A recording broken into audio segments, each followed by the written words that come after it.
अस्सलाम वालेकुम। आज हम रिव्यू करेंगे बक X75 कैमोफ्लेज का।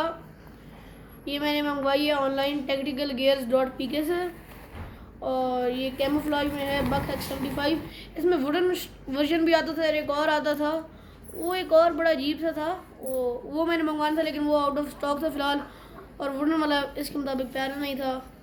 तो ये आगे ये यूज़ किया जाता है जब हम परिंदों जैसे छोटे मतलब जानवरों का शिकार करते हैं, उनकी स्किन उतारने के लिए और उनका हलाल करने के लिए। तो उसकी शार्पनेस चेक करते हैं। मुझे तो नहीं लगता इतनी शार्प होगी, लेकिन नहीं, शार्प नहीं है। और चेक करते हैं,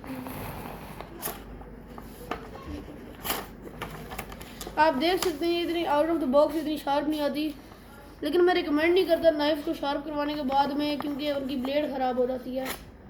ये आप देख सकते हैं इतनी शार्प नहीं है, बिल्कुल भी नहीं इतनी, और ये ऐसे खुल जाती है। ऑटोमेटिक नहीं है, बक बड़ी कम ऑटोमेटिक बनाती है। इसका लॉक है साथ में। ये काफ़ी छोटे साइज़ में, अगर आप इसको कहीं ले जाना हो, पोर्टेबल है बहुत ज़्यादा। ये है, आप इसको लटका सकते हैं अपने लॉकर से जो भी आप चाहें तो। और ये बस यही है, एक दफ़ा और कोशिश करते हैं। इसको एंगल से करना पड़ता है तो कटती है, पता नहीं। और ये इधर थंब रखने के लिए, जब हम मतलब वो परिंदों की हम स्किन उतार रहे होते हैं वगैरह, जो भी हो गया। कोशिश करते हैं फिर से।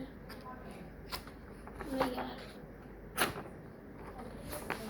कोई किस्मत अच्छी थी उस वक्त जो कट गया था, वरना पता नहीं।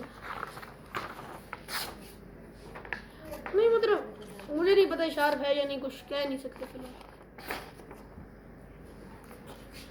पता नहीं यार। ऐसे तो काट ही देते, सारी बात है। मतलब एक या आपकी किचन नाइफ से तो ज़्यादा ही तेज़ है, जो आप यूज़ करेंगे वैसे हंटिंग के लिए। अच्छी नाइफ है, वैल्यू फॉर मनी है या नहीं, ठीक है।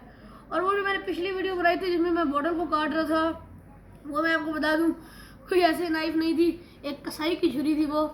और अगर मेरे पास कलेक्शन है पूरी नाइफ की, मुझे शौक है, तो अगर आप पूरी कलेक्शन देखना चाहते हैं तो इस वीडियो को 20 लाइक तो दे दें। आज के लिए इतना ही काफ़ी है। अल्लाह हाफ़िज़।